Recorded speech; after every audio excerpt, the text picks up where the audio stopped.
All right. I wanted to hop on and do a quick download of the Sedona Canyons race. I know it's been over a month now, and I probably should have done it sooner after, but I didn't. So here we are. Okay, so Sedona Canyons is the 125 miles of the Cocodona 250 course. It's the back half, and I wanted to do a charity bib for the home of the homies, the hip hop homies. And I tried to do it through Cocodona, the Cocodona charity bib, and they didn't have any entries. And I put it off, and I put it off, and I put it off, and I finally did it. Pulled the trigger, just said, "Hey, Sedona Canyons is open." Contacted the Warner Project. They had openings for Sedona Canyon, so I jumped on it and I started training. I didn't take my training too seriously, which I'll get into that in a little bit, and I paid for it. I kind of went into it a little arrogant, to be honest. You know, I've done the longer distances before. I'm good to go. It's all mental, partly mental, not all the way. Dig into that a little bit more too. Um, and I just, at a high level, this download is about taking your race seriously. I didn't take it seriously. I didn't take the training seriously. I think I had the mindset down, where I knew, you know, what it took to do the longer ones. My why wasn't as strong, not sure, but I felt mentally, you know, prepared for it. I've got all the gear, so I wasn't scrambling to get a bunch of stuff. Nutrition wise, I tried out some new gels. Never second. I bought some springs, uh, the speed nuts. I like the ones with caffeine. But in pacing at the Monster, I used that race was giving out at the aid stations never second, and I really liked him, especially for the warmer weather. It's not as thick, kind of just goes down pretty quick, but it was good. So I felt pretty confident with those going into it. It was the first time I've ever done one solo, so no crew, no pacers.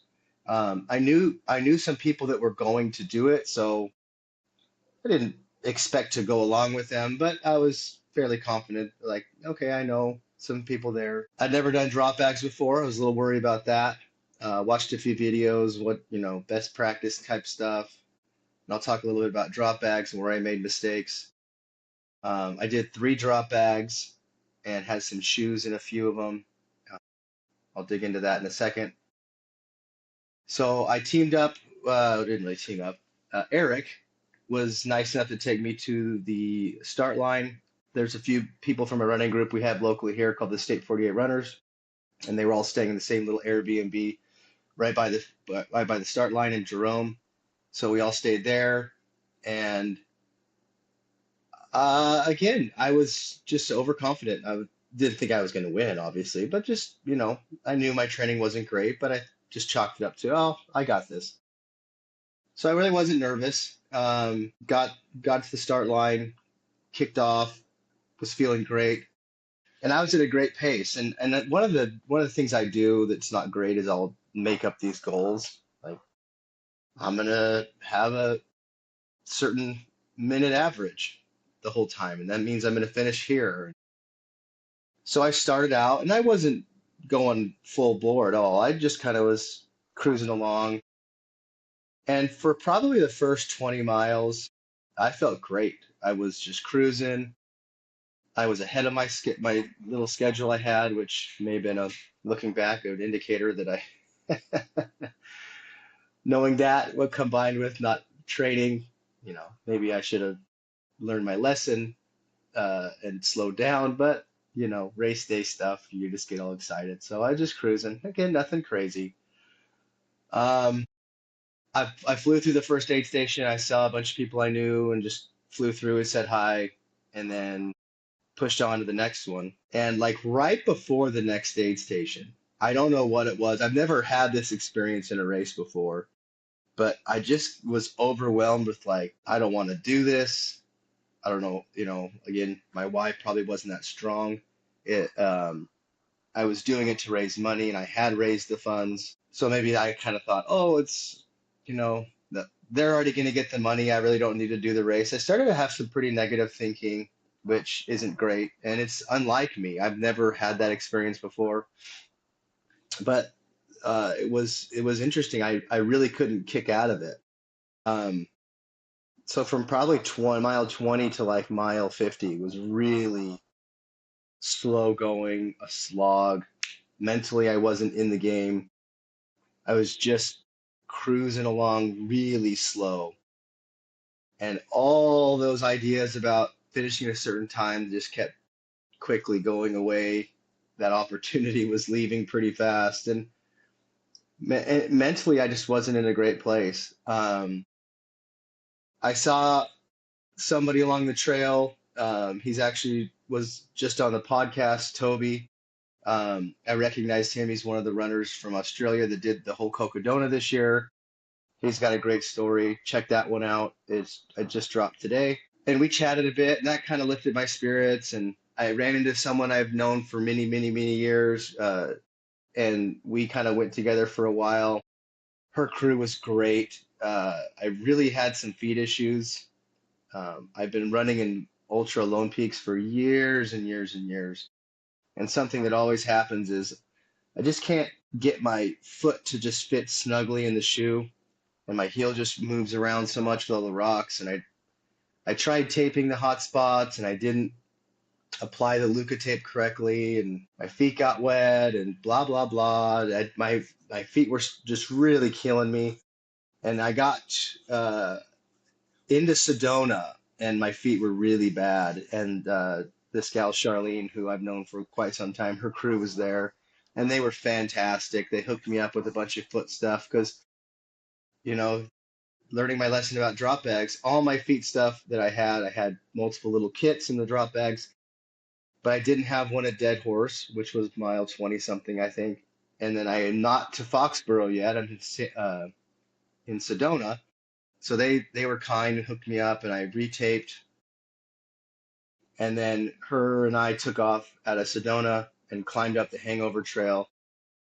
And this is a place where really should have studied the course better because I didn't even know about the Hangover Trail. I was just took it for granted, right? I just was kind of pompous about this whole thing. Oh, I've done Cocodona before. Yeah, like we can do this. And the Hangover Trail, compared to the way it was the Cocodona course when I did it, uh, I went up Casner Canyon, and it's just a straight up shot, and then you land on top of the Coconino Plateau, and you just cruise on Schnebley Hill Road. It's a really steep part of the trail, but it's over pretty quick. If you just kind of push up real hard, you're out.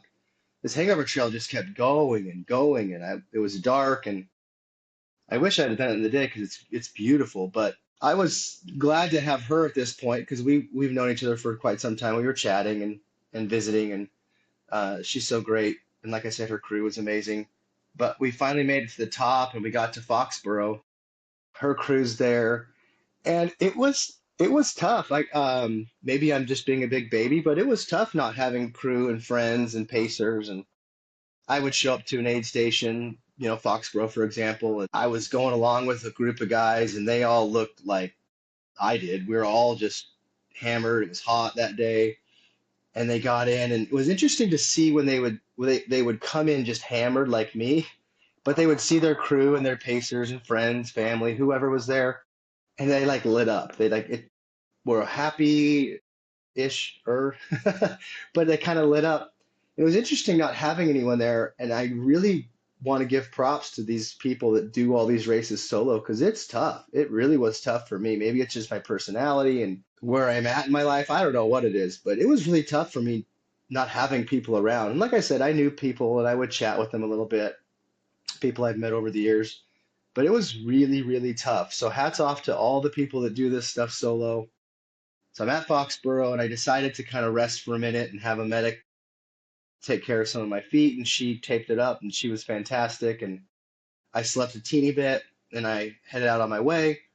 And It was a little different because you hop on a shuttle and it runs you down the road a bit.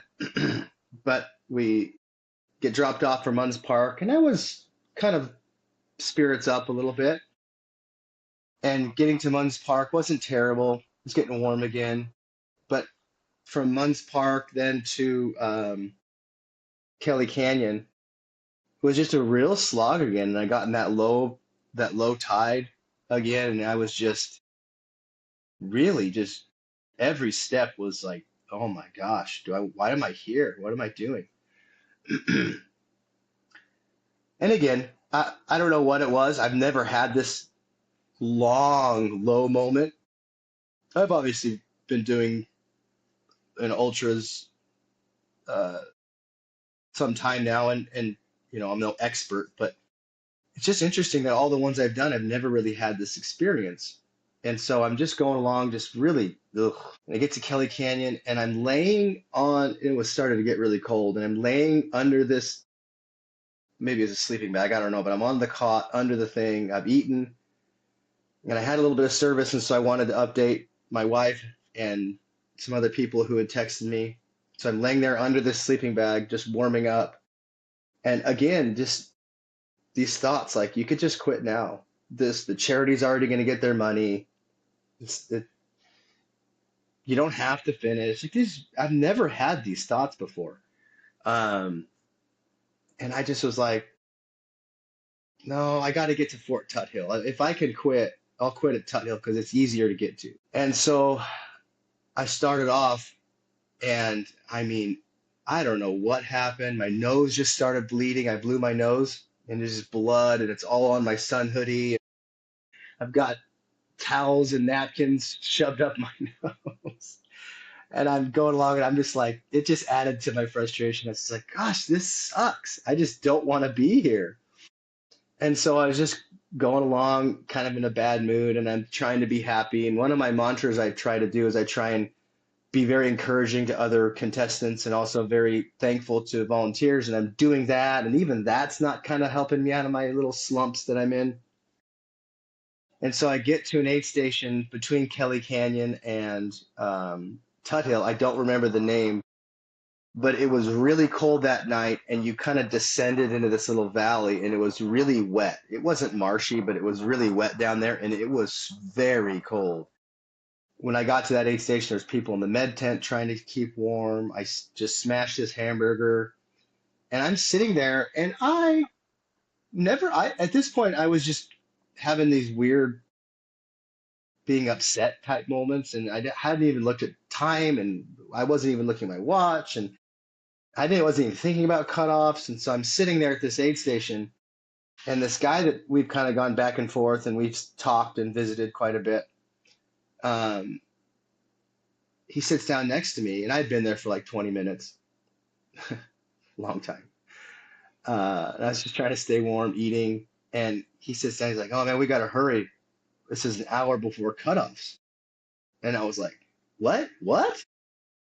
He's like, "Yeah." And then the aid station person piped up, was like, "Yeah, this is the cutoffs here is in an hour." And I was like, "Oh my gosh, what am I doing?" And it kind of snapped me out a little bit. I didn't have a fantastic race after that point, but it kind of snapped me out like, I have a purpose now. This is my purpose. I've got to go and get way ahead of this cutoff. So I just like zipped out and going. And up to this point, I hadn't really slept, like an hour or 2 hours. I've just never, I trail nap.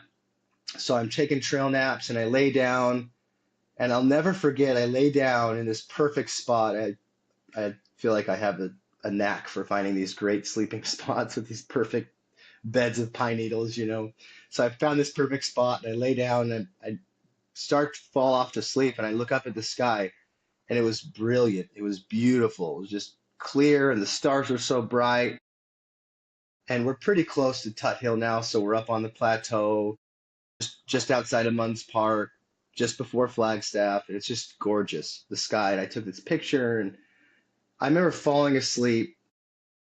No, I don't remember falling asleep, but I remember waking up. And I didn't feel great, but I kind of was like, let's go. So I just kept moving, and I had ran into a I came across a couple that I'd passed a few times, and we kind of yo-yoed, and we visited for a bit, and we went together into Tut Hill. And I remember I got up to Fort Tut Hill, and now at this point now I'm way ahead of any cutoff, and unless I just stop, there's no way I'm gonna not finish this thing, and that felt better. And one of my favorite medics was at Tut Hill, and so I'm chatting with her. And again, it's just this weird. I see all these crews and pacers, and everyone's laughing and having a good time, and I felt alone. It was a really weird feeling. I just felt I felt very lonely. And I'm in Fort Tut Hill, and I always see the massage table at Fort Tut Hill if I crew or pace or when I did Cocodona. Um, and I never did it. And I was just like, hey, you got time. Just take a quick 10 minute. And so I got a massage, and then my favorite medic worked on my feet. And I just started feeling a little bit better and good. And I met Greg Secatero, who I've interviewed on the podcast. He was there, and I sat next to him and his crew, and it was just so neat to see them just operating like an IndyCar team. They were just getting them in and out, and it was so great to see that. And I left Fort Tut Hill, and now it was starting to warm up, and I was just like, okay, we're in the city. This is almost done. I started moving faster. Started moving a little bit faster. Started moving with a purpose. And that's kind of what I want to focus on towards the end of this is I really had let purpose go. I really started just to let those negative thoughts just really take over. And like I said, from mile 20-ish to 80-ish, it was just this negative, doldrum type thinking. It was not good. But anyway, and so I'm going and I get turned around. I'm looking at Gaia, and I'm like, and I get a little frustrated. So I get back on the right path, and I'm cruising along. And it was funny. At this point now, the Sedona Canyons course meets up with the Eldon's Crest course, or whatever they call it now. It's a 36-mile one. It actually looks like a fun course, but it links up. And so now I'm on the trail with the Eldon's Crest people, and we're visiting and chatting. And a lot of them had never seen anybody nap, I guess, because I went off the trail and I found some pine needles to lay down in.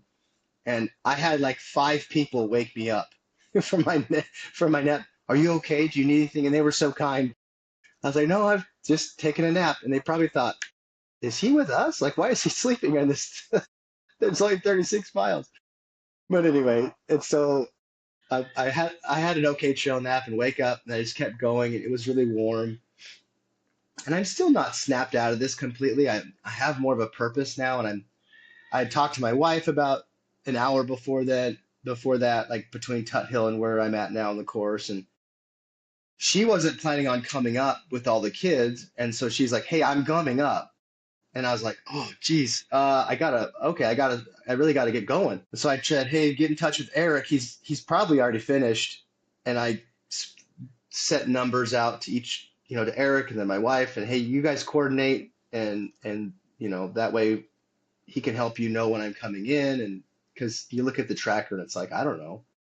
Anyway, so I'm going along, and now I'm in Flagstaff and just kind of cruising along, and they tease you because you get into the city and then you come out and you come back in. And so I finally get to this last aid station before the finish, and it's starting to get dark. Eh, not dark yet, but I can see the it's starting to go down. And I took a minute at this aid station. I ate, and I just collected myself, and I said, "How much further?" And they were like 12 miles, and I was like, doing all this math, and I'm terrible at math anyway, and ultra brain math is just even worse. So I'm like, how is it 12? And so I started to get bent out of shape about the distance to the finish, and I was like, what am I doing? I just got to go, because now my wife is in Flagstaff already, and she's got all the kids running around, so she's trying. I'm trying to think like I got to hurry because she's doesn't need to be tailing these kids around this whole time. So I thank the volunteers, the aid station, and I start off. And I remember I started off with this other guy, real tall guy, and he was moving pretty good. His walking gait was really fast. And I was trying to keep up with him, and it was one of the first times during this race that I had like okay, I'm gonna catch him. Because the rest of the time I was just like stinking thinking, oh, I don't want to be here. Just so weird. I've never had that before, like I said. So I started to kind of make these little mini goals, like I'm gonna catch that. And I even he was like, I don't know. It's not like I'm fast. And I'm like, I'm gonna beat him. It's not, that wasn't the intention. It was like a little mental goal for me to be like, you've got to move. So catch him.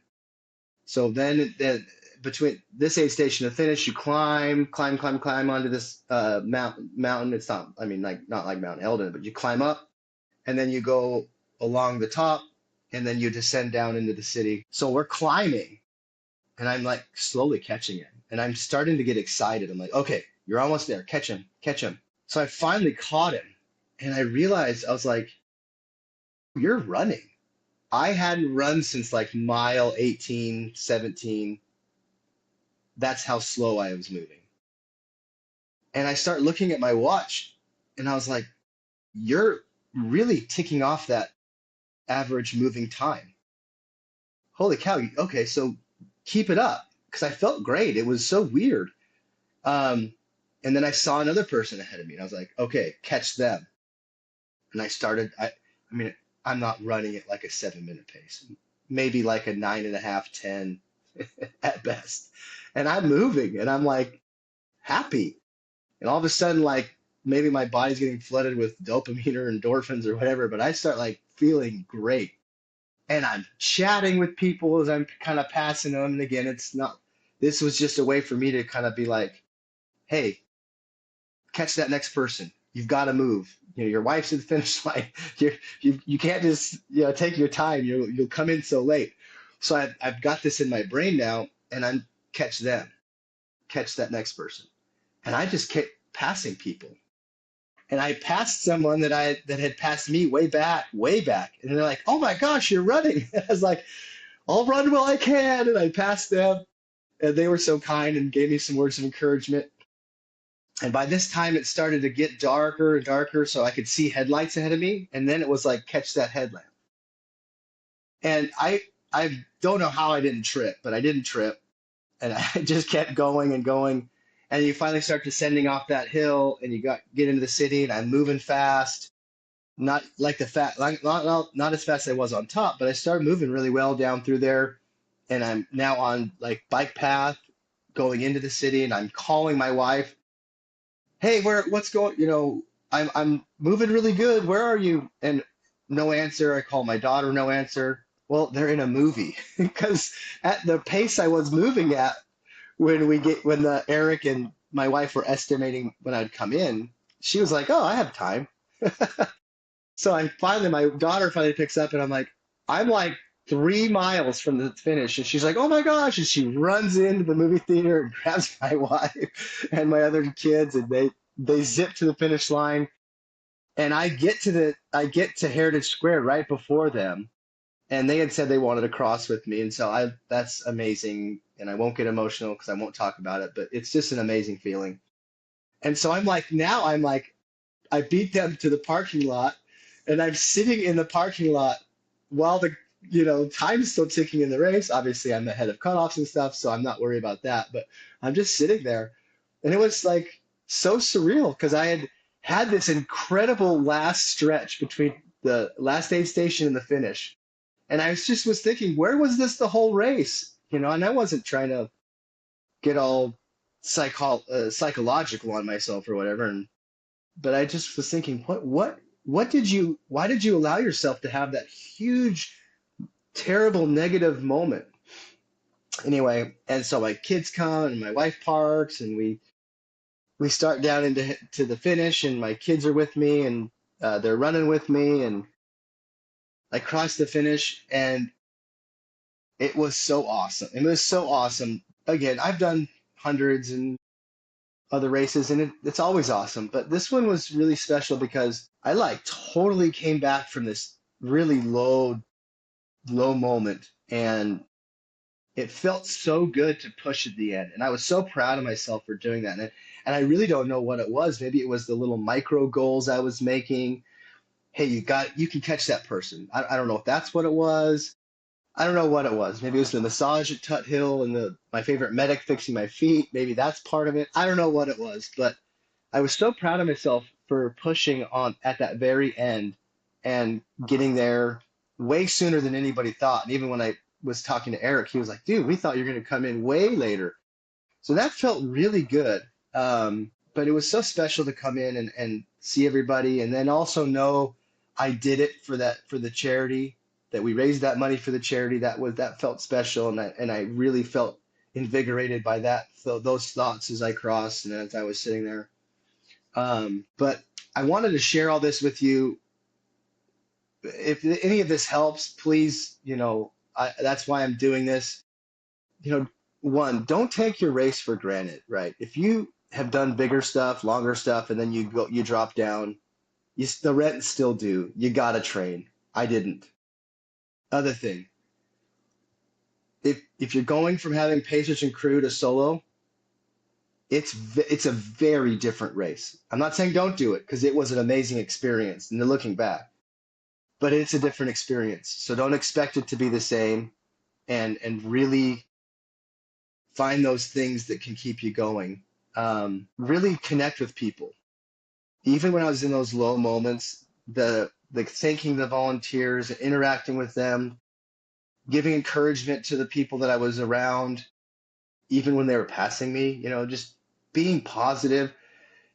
Like I said, it didn't snap me out of it, but it helped. So try that in those low moments. Try to find the positivity and the kindness to the volunteers because it really does help. And last, where did that sprint stuff come from? I've never had that happen. It was awesome. And I felt really good. It really did. I felt really proud of myself at the end and encouraged um, for my next event coming up. And I'm going to do a specific download on that because it scares me to death. And I'm going to talk about it. But I'll just mention to tease, it's the Bradshaw Brute. And I think I'm like one of 16 people signed up for it. It's the first 100 miles of Cocodona, and it's 20,000 feet of climb, and it's got a 36-hour cutoff, and it scares me to death because my fastest 100 had 8,000 feet of climb, and I did it in 32 hours. But I did the Mogollon Monster in 37 hours and like 40 minutes, like right at golden hour, and that has 13,000 feet of climb. I mean, I'll talk about this more, like I said, in another download. It scared me so much that I've actually hired a coach for once in my life, right? I know I've always self-trained. I'm not saying that's the best way. I'm just saying that's what I've always done. But I've hired a coach and I am excited, but also very scared. So I'll save the bulk of what I want to talk about for a different download. But I hope this helps anybody. Again, that solo experience is so different. So if you're going from Pacers and crew to solo, just expect it to be different. Don't expect to be depressed like I was, but just expect it to be different and look forward to it because I gained a lot by being by myself versus with the crews and the Pacers. Till next time, take care.